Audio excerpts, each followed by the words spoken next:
বাংলাদেশের শ্রমজীবী মানুষ নতুনভাবে তাদের জীবন, তাদের জীবিকা এবং জবানের যে অধিকার, যান জীবিকা এবং জবানের যে অধিকারের কথা আমরা সবসময় বলে আসছি, সেই যান জীবিকা এবং জবানের অধিকার নিশ্চিতে এই কমিশন গুরুত্বপূর্ণ ভূমিকা রাখবে। সংগ্রামী বন্ধুরা, আপনারা দেখেছেন বাংলাদেশে বর্তমানে পোশাক শ্রমিকরা কি দুর্দশাগ্রস্ত অবস্থার মধ্যে আছে।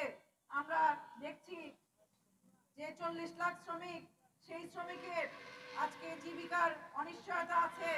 তাদের ট্রেড ইউনিয়ন করার অধিকার আজকে নানাভাবে সংকুচিত করা হয়েছে।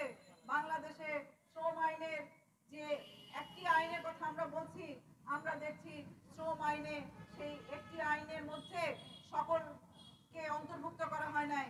আমরা গার্মেন্টস শ্রমিক সংহতির পক্ষ থেকে যেমন বাংলাদেশের পোশাক শ্রমিক সহ সারা দেশের শ্রমজীবী মানুষের জীবনের অধিকার নিশ্চিত করার জন্য সংস্কার চাই, তেমনি বর্তমান সময়ে আপনারা জানেন যে শ্রম আইন নতুন অধ্যাদেশ হতে যাচ্ছে।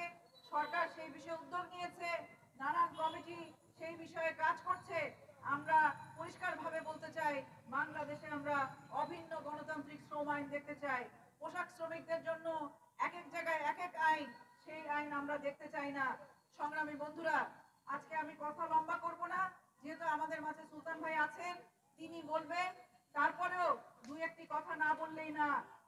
আপনারা দেখবেন আমাদের শ্রমজীবী মানুষকে, পোশাক শ্রমিকদেরকে কিভাবে আমাদের রাষ্ট্র দেখে, কিভাবে আমাদের মালিক পক্ষরা দেখে।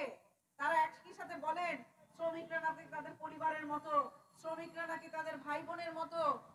আমরা বিগত সরকারকে দেখেছি তারা বলতো যে তারা নাকি শ্রমিক বান্ধব, কিন্তু 5ই আগস্টের আন্দোলনে আমরা দেখেছি কিভাবে শ্রমিকদের বুকে গুলি চালানো হয়েছে। 26 জন শ্রমিক, পোশাক শ্রমিক, আমরা তাদের তালিকাভুক্ত করতে পেরেছি। সেই শ্রমিকরা গুলিবিদ্ধ হয়েছে, প্রাণ হারিয়েছে। তারা লড়াইয়ে অংশগ্রহণ করতে গিয়ে, মত প্রকাশের স্বাধীনতা চাইতে গিয়ে তাদের জীবন হারিয়েছে। আমরা অন্তর্বর্তী সরকারের কাছে আহ্বান করি, অবিলম্বে এই যে যারা প্রাণ হারিয়েছে তাদের ক্ষতিপূরণ দিতে হবে এবং তাদের যে ন্যায্য পাওনা, যে মর্যাদা, শহীদের মর্যাদা, সেই মর্যাদা তাদেরকে দিতে হবে। সংগ্রামী বন্ধুরা, আপনারা দেখবেন বর্তমান সময়ে পোশাক শ্রমিকরা বাংলাদেশের নাম সারা দুনিয়ার মানচিত্রে যুক্ত করেছে। সারা দুনিয়ার মানুষ বাংলাদেশকে চেনে পোশাক শ্রমিকদেরকে দিয়ে। অথচ এই পোশাক শ্রমিকরা যখন কারখানায় যায়, তাদেরকে কি ভাষায় কথা বলা হয়? তাদেরকে কখনো আপনি বলা হয় না, তাদেরকে তুই তুমি, তাদেরকে যেভাবে গালাগালি অকথ্য ভাষায় অসম্মান করা হয়, সেই অসম্মানের স্থান মুছে দিয়ে তাদেরকে সম্মান প্রদর্শন করার জন্য সেই সম্মানের লড়াই, মর্যাদার লড়াই আমাদেরকে করতে হবে। শ্রমিকদের শ্রমের মূল্য আমরা ছোটবেলা থেকে আলোচনা করছি।